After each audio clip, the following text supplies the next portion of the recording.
About dolphins and dogs. Did you know that dolphins have repeatedly rescued people threatened by sharks in the open sea? Pinaliligiran nila at pinagtatanggol ang mga nanganganib.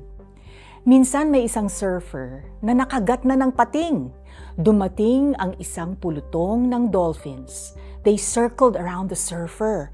Tapos, ginamit nila ang kanilang mga buntot para mag-ingay. Na-distract ang pating at tuluyan ng lumayo. Heard of therapy dogs? Si Elsa ay isang therapy dog who visits and comforts hospital patients. Minsan, bumisita siya sa isang elderly lady na mahilig sa aso. She was in a coma, but the family allowed Elsa to sit beside her on the bed. Laking gulat ng lahat nang bigla na lang umangat ang kamay ng pasyente at tinapik ang paa ni Elsa. Inilapit si Elsa sa tabi ng mukha ng pasyente. Di napigilan ni Elsa na dilaan ang pisngi nito. Lo and behold, dumilat ang lola at bigla na lamang nagsalita. Si Peanut naman hindi trained as a therapy dog. Pero family pet siya na nagbibigay ng infectious joy at comfort sa kanyang owners. Hinirang siyang unconditional love with 4 legs. Masigla niyang sinasalubong ang pamilya like she never has a bad day. Her tail never grows weary of wagging and she is never too busy to attend to them. Bagong gising man o di pa naligo, masama man ang pakiramdam, Peanut greets them as though they were the most important people in her world. Minsan naligaw sa forest ang kanyang owners. Guess who showed them the way back home?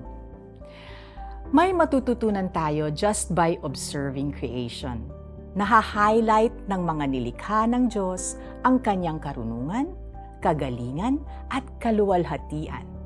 Dolphins and dogs reflect the God who rescues, protects, preserves, comforts, gives life, welcomes, loves, guides, is attentive, and many more.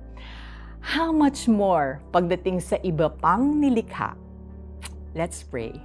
Lord God of all creation, thank you for blessing us with amazing creatures that reflect your wisdom and love. Turuan at tulungan ninyo kaming maging mabuting katiwala ng inyong nilikha. Sa pangalan ni Jesus, Amen. If you have a pet, ilista mo kung bakit blessing sila sa iyo. Choose this day to learn more about them and why they are unique. If you don't have any, then think of any creature. Paano nila pinapamalas ang kagalingan at kaluwalhatian ni God. Sa mga hayop at mga ibon, ika'y may matututunan.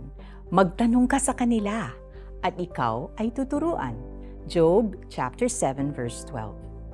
This is Felici Pangilinan Buizan saying, it looks like we have so much to learn from animals, then animals have to learn from us.